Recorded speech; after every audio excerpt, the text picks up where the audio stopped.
జగిత్యాల జిల్లా Medpally municipal commissioner T Mohan municipal కార్యాలయంలో స్వచ్ఛత ర్యాంక్ ప్రజల అభిప్రాయాలను స్వచ్ఛత లింక్ ద్వారా తెలుసుకోవడానికి వార్డ్ ఆఫీసర్లకు మున్సిపల్ సిబ్బందికి తడి చెత్త, పొడి చెత్త, హానికరమైన చెత్త గురించి అవగాహన కలిగిస్తూ ప్రజలకు చెత్త వేరు చేసి మున్సిపల్ వాహనాలకు అందివ్వాలని తెలిపారు.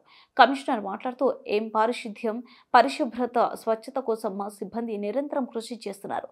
క్షేత్రస్థాయిలో ఏమైనా సమస్యలు ఉంటే ఎప్పటికప్పుడు పరిష్కరిస్తున్నాము. మున్సిపల్ ద్వారా మేము అందిస్తున్న సేవలపై ప్రజలు అభిప్రాయాన్ని తెలుసుకునేందుకు స్వచ్ఛ సర్వేక్షణ్ 2024 సర్వే ప్రారంభమైంది. ప్రజలందరూ మేడ్పల్లి మున్సిపాలిటీ చేసే పారిశుద్ధ్య పనులను ఫీడ్బ్యాక్ అనగా మీ మొబైల్ ఫోన్ నుండి QR కోడ్ ఉపయోగించి అభిప్రాయాలను తెలియజేయగలరు. మరియు ఈరోజు 19వ వార్డులో తడి చెత్త, పొడి చెత్త, హానికరమైన చెత్త గురించి ప్రజలకు అవగాహన చేయడం జరిగిందని తెలిపారు.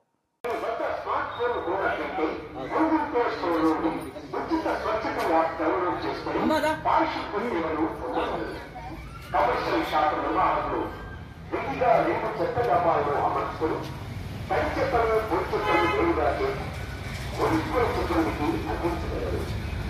ఈ విధంగా మన అందరం చేయగలిగి మన మేడ్పల్లి పట్టణానికి స్వచ్ఛ సంరక్షణ, పట్టణ పరిశుభ్రతలో ప్రజల భాగస్వామ్యం అసముఖ్యం. కాబట్టి ప్రజలంతా ఈ స్వచ్ఛ సంరక్షణ పోటీకి సహకరించాలని కోరుతున్నాం.